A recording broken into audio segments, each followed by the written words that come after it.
안녕하십니까. 막갈 참죽 이상화입니다. 이번엔 장수 죽집 창업 성공 노하우 네 번째 편으로 잘못 점포 잡으면 빼도 박도 못한다. 죽집 상권 분석의 포인트에 대해서 설명해 드리도록 하겠습니다. 주변에서 그리고 영업사원이 무조건 좋다고 하던데 그래도 잘못 점포 잡으면 계약 만료까지 빼도 박도 못하잖아요. 차라리 노점이라면 다른 곳으로 쉽게 옮길 수도 있는데 좋은 점포를 골라 죽집으로 알차게 운영하는 상권 분석 포인트를 알려드립니다. 이번 동영상의 내용으로서는 죽 전문점 상권 타입별 평가를 하고요. 세 번째, 상권 분석의 포인트. 네 번째, 내 가게 수익 구조를 따져서 점포를 선정하자. 다섯 번째, 혹시 근처에 다른 죽집이 있다면 점포 선정을 어떻게? 마지막 여섯 번째, 날릴까봐 불안한 권리금에 대해서 설명드리는 시간이 되겠습니다. 죽 전문점 상권별로 한 평가를 좀 해볼까 합니다. 먼저 첫 번째, 대형 병원 플러스 대학가가 어우러진 상권. 일단 대학가가 있다는 점에서 젊은 층에서 죽이 상대적으로 다이어트에 좋다. 또 젊은 층들이 죽에 대한 인식들로 인해서 이러한 상권은 나름대로 좋은 매출을 보입니다. 또 병원까지 겸하고 있으니까 더욱 안정된 매출을 보일 수가 있습니다. 또 죽 전문점이 과거와 달리 아플 때 이렇게 특별한 경우에 먹는 음식이 아니라 한 끼 식사, 이런 인식들이 젊은 층한테 많이 수용이 되고 있거든요. 우리 막갈 참죽 같은 경우 영남대 병원점이나 이런 점포가 여기에 해당된다고 볼 수 있겠습니다. 그래서 이런 대형 병원과 대학가가 어우러진 상권은 참 괜찮은 상권이라고 볼 수 있겠습니다. 두 번째, 대형 병원 플러스 오피스 상권입니다. 오피스 상권은 직장인들이 많기 때문에 그네들의 점심 식사 수요에 맞춰서 매출이 괜찮습니다. 대형 병원도 있어 안정적 매출을 뒷받침하므로 점심 매출을 극대화할 수 있다면 장사가 잘 된다고 보시면 됩니다. 세 번째, 대학가 상권입니다. 대학가 상권만은 어느 정도 수요가 있지만 대학가라는 입지 하나로는 장사가 잘 되기에 어렵습니다. 특히 대학은 방학이라는 장기간에 3개월, 또 여름방학 3개월, 겨울방학 3개월, 6개월의 비수기가 있을 수 있습니다. 그 시작부터 큰 리스크를 안고 간다는 점에서 유념해야 합니다. 또 방학 때 매출 하락폭이 많이 하락폭이 크기 때문에 대학가 상권 중에서도 복합적 소비가 이루어지는 그런 상권이라면 가능하지만 대학가 순수 상권은 많이 약하다고 보는 게 좋습니다. 자, 네 번째, 대형 백화점과 마트가 어우러진 상권은 어떨까요? 유동인구도 많고 주부들이 많이 찾는 상권. 주부들한테 죽은 매우 인기 있는 음식입니다. 그 매출도 괜찮습니다. 그러나 한 가지 유의할 게 있습니다. 백화점이나 마트 상권 내에 푸드코트 쪽은 죽 전문점 차리는 건 매우 위험성이 큽니다. 주의해야 합니다. 대형 백화점이나 마트 상권으로 들어가려면 매장의 위치를 접근성이 좋은 앞쪽이나 통행로상에 잡는 건 좋겠지만 푸드코트 안에 들어가는 것은 많이 어렵습니다. 푸드코트는 단가가 낮고요. 또 회전율이 빠른 음식 중심으로 장사가 되기 때문에 그렇습니다. 자, 다섯 번째, 순수 오피스 상권입니다. 요즘은 오피스 상권에도 죽 전문점이 흔히 볼 수가 있습니다. 죽은 직장인들이 많이 선호하는 음식점의 하나인데 아플 때만 먹는 음식이 아닌 일반 음식점으로 자리 잡기 때문에 그렇습니다. 또 죽이 한 끼 식사로 든든하다, 양도 많다, 그래서 인기가 좋습니다. 하지만 오피스 상권은 또 한계를 함께 가지고 있습니다.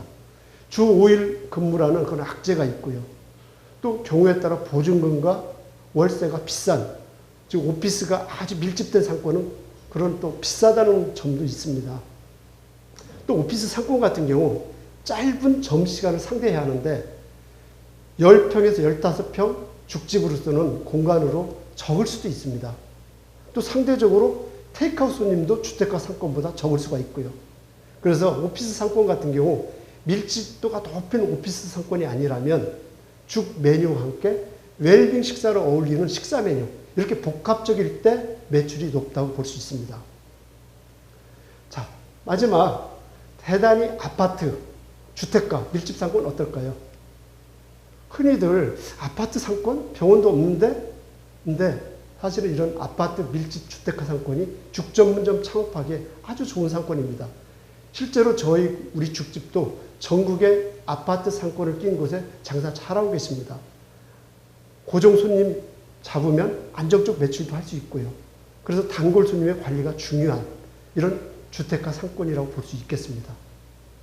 자, 그러면 상권별로 어떤 상권이 죽집에 어울릴까 앞서 살펴봤는데 그런 상권을 볼 때, 분석할 때 그 포인트에 대해서 설명드리도록 하겠습니다. 먼저 첫 번째는 상권 양을 봅니다. 세대수가, 유동인구가, 사무실 인구수가 얼마일까? 그런 상권 양을 먼저 보는 게 포인트고요. 두 번째는 상권 양 속에 연령대별 인구가 중요합니다. 상권 질이라고 볼 수 있겠죠. 30대가 많은지, 60대가 많은지, 10대가 많은지, 즉 죽을 더 선호하고 죽을 더 많이 먹고 죽을 구매하는 인구층이 많은지 그 연령대별 인구층을 살펴보는 게 또 포인트입니다. 세 번째는 죽과 잘 어울리는 궁합업종이 있습니다. 약국이라든지 병원이라든지 뭐 헬스 다이어트 이런 시설이라든지 그런 궁합업종을 살펴보는 거, 또 병원, 대형병원, 중대형 병원이 있을 때는 병상수를 살펴보는 거, 이게 또 분석의 포인트입니다. 네 번째는 유입시설이 있느냐, 즉 금융기관이라든지 이런 죽을 먹을 소비층들이 유입시설이 있는지 없는지도 보는 포인트입니다. 다섯 번째, 죽과 같은 고객층의 유명 브랜드 업종, 즉 죽을 먹는 고객층이 30대다. 그럼 30대를 같은 고객으로 상대하는 업종이 뭘까요? 예를 들면 제과점. 그러면 유명 브랜드 파리바게뜨가 입점되어 있느냐 없느냐, 이 여부를 살펴보는 것도 중요한 포인트가 되겠습니다. 여섯 번째는 간판이 잘 보이느냐, 가시성, 잠깐 주차 가능성, 이런 입지적인 측면을 또 살펴보는 게 포인트고요. 일곱 번째, 옆에 경쟁 죽집의 존재와 입지 비교. 여덟 번째, 임대료, 보증금, 권리금, 이런 적정성, 그런 판단을 하는 게 또 중요하겠습니다. 마지막으로는 음식점이 가능한 시설인지, 근생시설인지, 또 정화적 용량은 허가받기에 충분한 용량이 되는지, 도시가스 등 이런 법적 조건들도 살펴보는 게 분석의 포인트입니다. 그럼 이런 분석 포인트를 통해서 이런 분석 포인트에 나름대로 상권 분석 체계성, 상권 분석 프로그램, 상권 분석 분석 가능한 이런 시스템적인 그런 부분들이 있느냐 없느냐, 거기에 맞춰서 저희는 맛깔전죽은 이런 데이터라든지 경험치라든지 이런 분석 시스템을 통해서 상권을 분석하고 판단을 해줍니다. 그래서 이런 과거와 달리 상권, 세대수가 얼마다가 중요한 게 아니라 이걸 토대로 얼마나 매출이 일어날 거냐, 얼마나 수익이 있을 거냐, 그런 관점에서 상권 분석하는 그 포인트를 살펴보는 겁니다.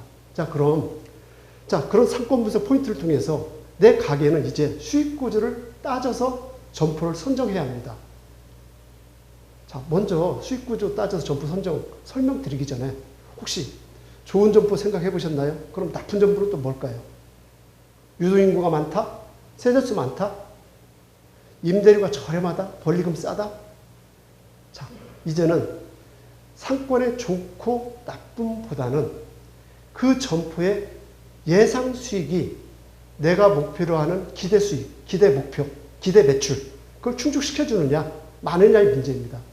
좋은 점포라도 유동인구가 많더라도 세대수가 많더라도 비싸면 임대료 주고 나면 남는 게 없고 약하고, 또 지나치게 싼 점포에서 손익분기점 매출도 못 올리면 또 싼 게 비지떡인 점포가 되거든요. 그래서 이제는 내 가게 수익 구조를 따져서 점포를 선정하는 그 부분이 더 중요하다는 얘기죠. 내 가게 수익 구조를 따져서 점포를 선정하는 것 좀 더 설명드리겠습니다. 흔히들 한 달에 매출액이 있을 때 임대료가 10에서 14%, 즉 3일에서 4일간 팔았을 때 매출액이 임대료에 해당된다고 합니다.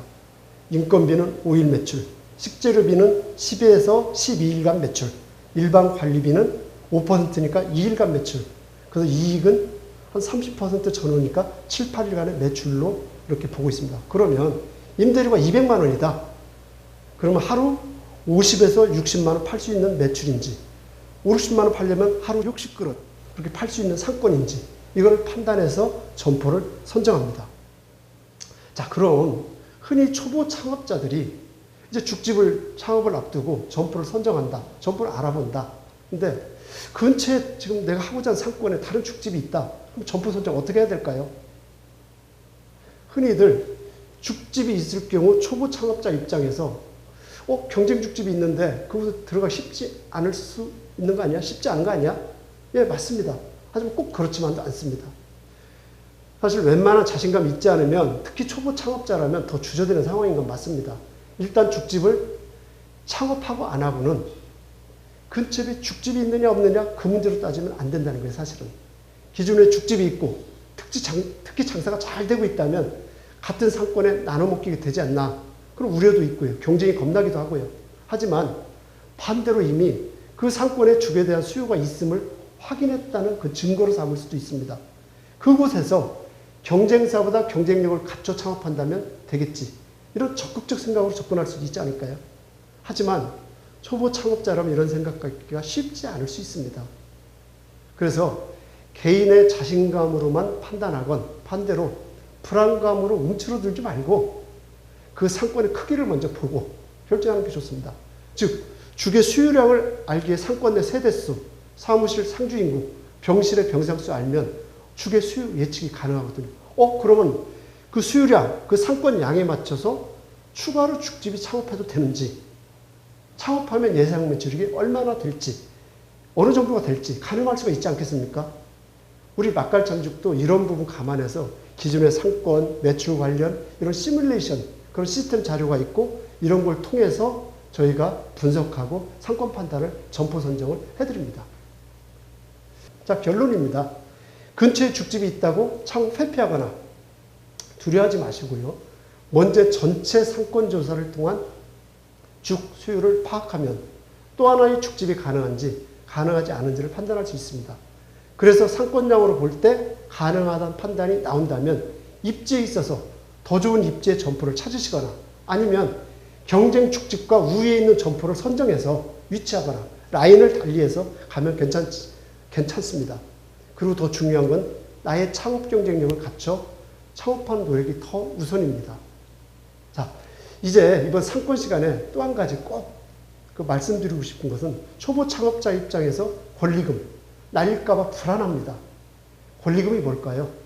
적정 권리금 수준은 뭘까요? 자, 권리금 있는 점포 어떻게 잡아야 될까요? 그런 부분 말씀드릴게요. 권리금은 내가 원하는 점포에 들어가려면 어쩔 수 없이 권리금을 주고서라도 들어가야 하고 그렇지 않으면 권리금 없는 입지가 권리금이 없는 입지가 떨어진 점포 그러니까 들어가야 됩니다. 초보 창업자 입장에서 권리금은 부담스럽게 보이기도 하고 또 지나치게 많이 주지 않나 우려되기도 하고 또 날리기로다 하면 어떻게 하나 참 불안하고 무섭습니다. 그런데 초보 창업자들이 권리금을 지나치게 무서워하고 불안해하다 보면 좋은 점포 찾기가 참 어렵습니다. 근데 권리금은 사실상 장사에 좋은 상권의 보증수표라고 볼 수도 있거든요. 권리금이 있다는 얘기는 그만큼 장사가 잘 된다는 반증일 수도 있고요. 그래서 오히려 거품 끼지 않는 적정 권리금이나 가치보다 상대적으로 싼 권리금 찾는 노력, 그게 더 중요하고 현실적이라는 얘기입니다. 그럼 적정 권리금 수준이 어느 정도 수준일까요? 사실 권리금 문제는 비싼 권리금 아닌지 그것 때문에 좀 우려를 하는데 혹시 이제 그 권리금이 뭡니까? 바닥 권리금이 있고요. 시설 투자비가 있고요. 또 내가 영업을 잘한 대가로 고객을 확보한 대가로 영업 권리금이 있고요. 그런 세 가지를 합한 액수로 보면 권리금이 됩니다. 시설 투자비는 3년 내지 5년 지나면 감가상각 기간을 보기 때문에 5년이 지났다. 제로가 될 수도 있고요. 또 바닥 권리금은 신축 상가일지라도 그 상권의 기본 권리금으로 깔려있는 그런 돈이 있을 수가 있습니다. 왠지 명분도 없죠. 모든 점포에 다 적용되지는 않습니다. 근데 괜찮은 상권은 바닥 권리금이 또 깔려 있습니다. 영업 권리금은 좋은 점포를 자기가 장사 잘하는 점포를 운영하면서 그 점포를 인수할 때 그 점포가 이미 장사가 잘 되고 손님을 확보해 놓고 고정고객, 단고객을 확보해 놓기 때문에 일정한 수익을 보장해주는 대가로 그걸 주는 금액이겠죠. 자, 그럼 한번 적정 권리금을 위해서 한번 좀 제가 판단하실 수 있게 설명 한번 해보겠습니다. 만약에 5년이 지난 허름한 삼겹살집이 있습니다. 하루 100만 원 팝니다. 이 집의 적정 권리금 얼마일까요?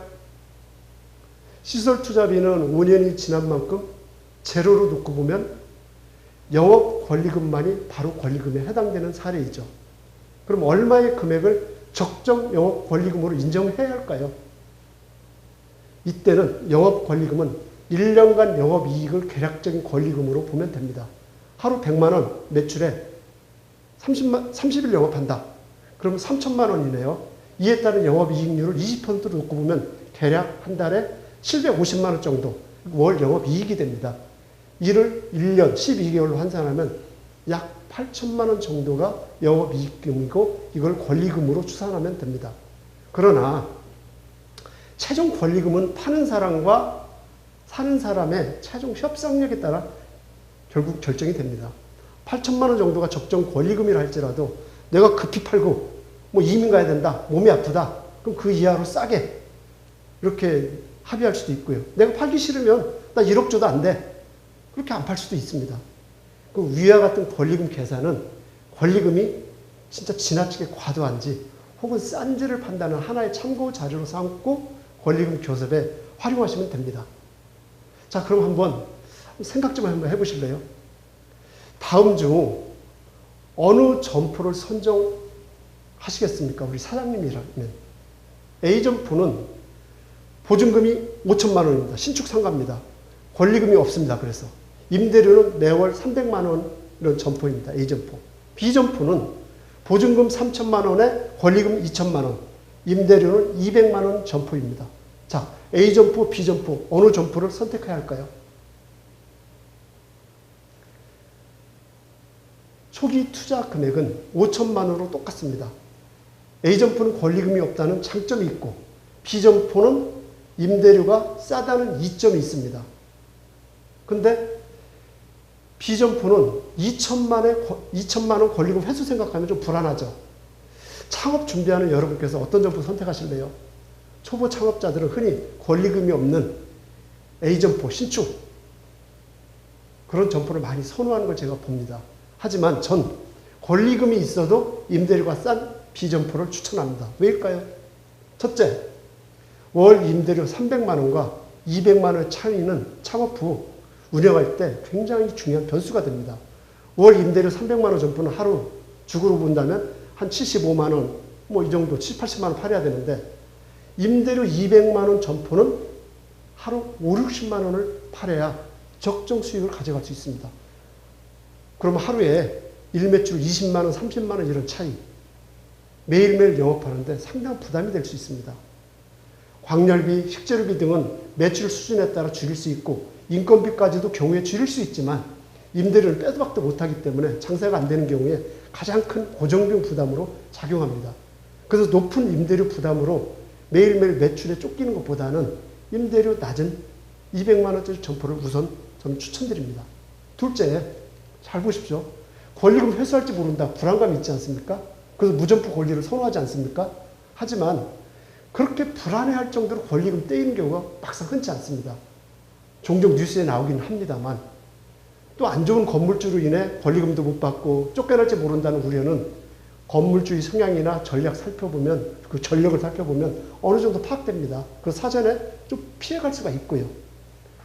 그리고 임대차 보호법 또 권리금 보호법 등으로 보호된 부분도 많이 보완되었습니다.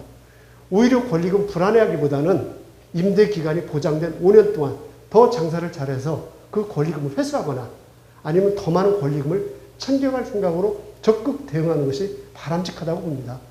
세 번째, 임대료가 싸고 오히려 권리금이 있는 그 B점포 선택하는 이유는 최악의 경우에 권리금 확보하지 못한 상황을 가정할지라도 월 100만 원씩 임대료 차이가 있지 않습니까? 200만 원, 300만 원, 100만 원씩 3년간 운영한다 치면 임대료 차익 3,600만 원을 생각한다면 바로 권리금 2천만 원보다 훨씬 더 이익이죠. 결코 손해가 아닙니다. 또 B점포를 추천하는 네 번째 이유입니다. 권리금이 형성되어 있다면 일단 그 점포는 그만큼 상권의 가치가 있다고 보는 것이 타당하다는 판단이죠. 실질적으로 신축 점포도 상권과 목이 좋으면 기존 영업자의 영업 권리금과 무관하게 바닥 권리금이라는 명목으로 또 권리금이 형성되기 마련입니다.